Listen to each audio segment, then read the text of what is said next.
La idea en torno a la cual gira la información recibe nombre de idea dominante, pero no todas las ideas dominantes tienen la misma relevancia.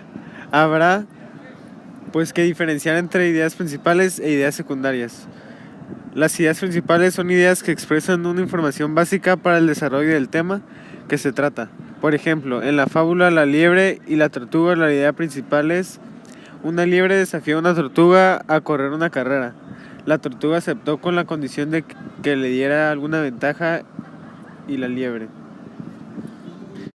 Las ideas secundarias expresan detalles o aspectos derivados del tema principal. A menudo estas ideas sirven para ampliar y demostrar, ejemplificar una idea principal. Por ejemplo, en la fábula La liebre y la tortuga, la idea secundaria es: cuando ya estaban cerca de la meta, la liebre se sentó a esperar, pero se quedó dormida. Así que la tortuga llegó, pasó frente a ella y llegó primero a la meta, ganando la carrera. Según el nivel de información que proporcionan las fuentes de información, pueden ser primarias o secundarias.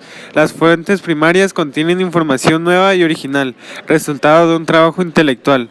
Son documentos primarios: libros, revistas científicas y de entrenamiento, periódicos, diarios, documentos oficiales de instituciones públicas, informes técnicos y de investigación de instituciones públicas, privadas, patentes, normas y técnicas.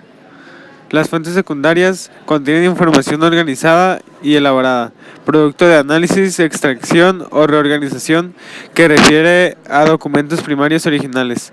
Son fuentes secundarias las enciclopedias, antologías, directorios, libros o artículos que interpretan otros trabajos o investigaciones. Ok, recolección de información. La información es un conjunto organizado de datos que constituyen un mensaje sobre un determinado ente o fenómeno. Cuando tenemos que resolver un problema o tenemos que tomar una decisión, empleamos diversas fuentes de información y construimos a lo que en general se denomina como conocimiento o información organizada, que permite la resolución de problemas o la toma de decisiones. Técnicas para la recolección de información. La entrevista. Conversación que tiene una estructura y un propósito. En la investigación cualitativa, la entrevista busca entender el mundo desde la perspectiva del entrevistado y desmenuzar los significados de sus experiencias. Se define que el propósito de la entrevista en la investigación cualitativa es obtener descripciones del mundo de la vida del entrevistado respecto a la interpretación de los significantes fenómenos descritos.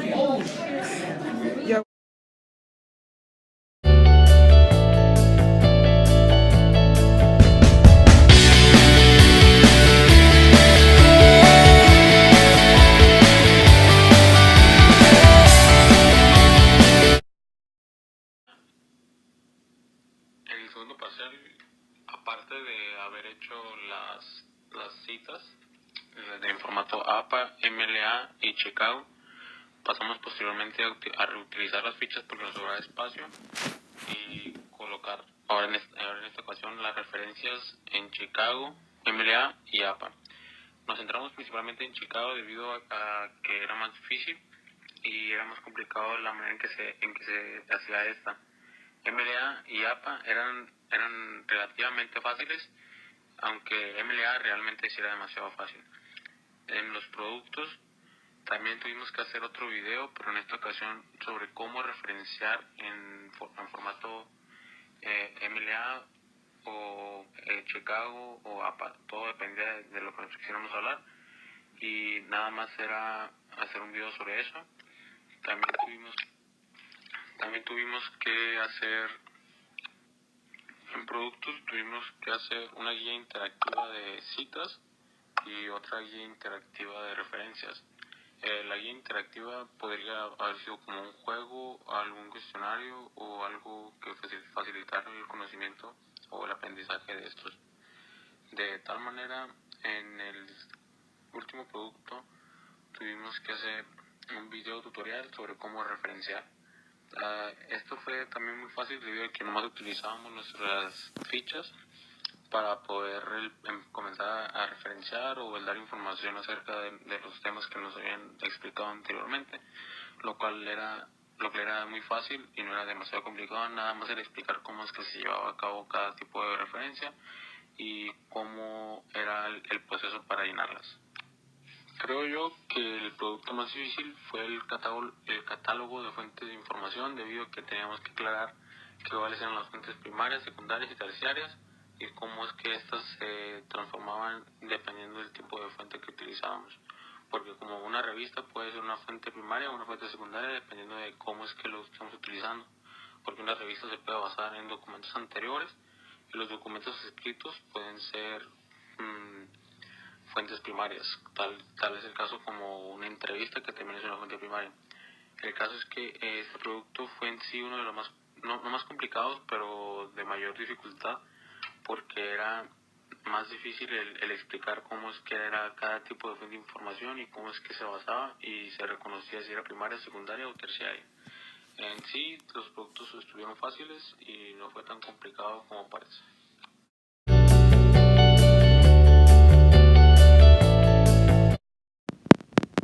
El artículo periodístico es un género fundamental del periodismo que tiene como propósito dar a conocer los hechos de interés colectivo, ya sea social o también político. Es un texto que expresa la opinión que redacta el mismo público al cual es dirigido, con la finalidad de encontrar el lector de la información de la opinión y el conocimiento del tema.